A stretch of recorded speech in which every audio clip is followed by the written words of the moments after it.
தேவதாசி முறை அப்படின்னா என்னன்னா, அந்த காலகட்டத்தில் ஒரு பழக்கம் இருந்தது. புட்டுக்கட்டும் முறை அப்படின்னு சொல்லுவாங்க. தேவதாசி முறை அப்படின்னு சொல்லுவாங்க. ஒரு உதாரணத்துக்கு ஒரு குழந்தை இருக்குன்னு வச்சுக்கோங்களேன். ஒரு 9 வயசு குழந்தை இருக்குது அல்லது 10 வயசு குழந்தை இருக்குது.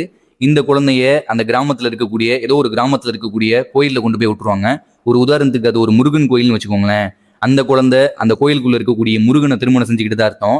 அந்த குழந்தை வாழ்நாள் முழுக்க அங்கதான் இருக்கணும். 80 வயசு வரைக்கும் தன்னுடைய இறப்பு வரைக்கும் அந்த கோயில தான் இருக்கணும். அந்த கோயில் நிர்வாகிகள் தான் இந்த குழந்தைக்கு இங்கே இப்படி இருக்கக்கூடிய தேவதாசி பெண்களுக்கு சாப்பாட்டுக்கு, ட்ரெஸ்ஸுக்கு எல்லாத்துக்குமே பணம் கொடுப்பாங்க. இதுல என்ன பிரச்சனை அப்படின்னா, இந்த புட்டுக்கட்டும் வழக்க முறையில என்ன பிரச்சனை அப்படின்னா, செக்ஸுவல் அபியூஸ் அதிகமாக நடந்திருக்கு கைஸ். அந்த கோயிலில் இருக்கக்கூடிய நிர்வாகிகள் இருக்காங்க இல்லைங்களா, அந்த கோயிலை நிர்வகிக்கக்கூடிய நிர்வாகிகள் இப்படி வரக்கூடிய தேவதாசி பெண்களை பாலியல் வன்கொடுமை நிறைய செஞ்சிருக்கிறாங்க. இப்படிப்பட்ட ஒரு வழக்கம் நம்மளுடைய தமிழ்நாட்டில் 1900 காலகட்டத்தில் இருந்தது. இது எப்படியாவது ஒழிச்சிடணும் அப்படிங்கிறதுக்காக இந்த தேவதாசி முறை ஒழிப்பு சட்டத்தை டாக்டர் முத்துலட்சுமி ரெட்டி அம்மையார் 1927 நவம்பர் 5 எடுத்து வந்திருக்காங்க. இவங்க கொண்டு வந்தது மசோதா தான் கொண்டு வந்திருக்காங்க. இது சட்டமா மாறல. அந்த காலகட்டத்தில் 1927 ஒரு மசோதா கொண்டு வந்திருக்காங்க. இதுக்கு நிறைய எதிர்ப்பு கிளம்பியிருக்கு கைஸ். சட்டம் மேலவையிலே நிறைய எதிர்ப்பு கிளம்பியிருக்கு. சத்தியமூர்த்தின்னு சொல்லக்கூடிய ஒரு மெம்பர் எந்திரிச்சு இது வந்துட்டு ஆகம விதிகளுக்கு எதிரானது, இந்துக்களின் விதிகளுக்கு எதிரானது அப்படின்னு சொல்லிட்டு பேசியிருக்காரு.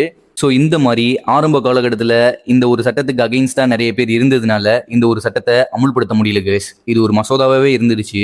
இந்த சட்டத்துக்கு அந்த அம்மா என்ன பேர் வச்சிருக்காங்க அப்படின்னா, பெண்களை இந்து கோயிலுக்கு அர்ப்பணிப்பதை தடுக்கும் சட்டம் அப்படின்னு சொல்லிட்டு ஒரு மசோதா எடுத்து வந்திருக்காங்க. இந்த மசோதா தான் ஃபெயில் ஆயிருக்கு. இதுக்கப்புறம் இது எப்போ சட்டமா மாறிச்சு அப்படின்னா, 1947 சுதந்திர இந்தியாவின் தமிழ்நாட்டின் முதலமைச்சர் ஓமந்தூர் ராமசாமி ரெட்டி, விவசாயிகளின் முதல்வர் அப்படின்னு சொல்லிட்டு இவரை சொல்லுவாங்க. இந்த ஓமந்தூர் ராமசாமி ரெட்டி முதலமைச்சர் ஆனதுக்கு அப்புறம் இந்த பொட்டுக்கட்டும் வழக்க முறையை, இந்த தேவதாசி வழக்க முறையை அபாலிஷ் பண்ணியிருக்கிறாரு. இந்த சட்டத்தை மீறினாங்க அப்படின்னா 5 வருஷம் அவங்களுக்கு சிறை தண்டனை அப்படின்னு சொல்லிட்டு அனௌன்ஸ் பண்ணியிருக்காரு கைஸ்.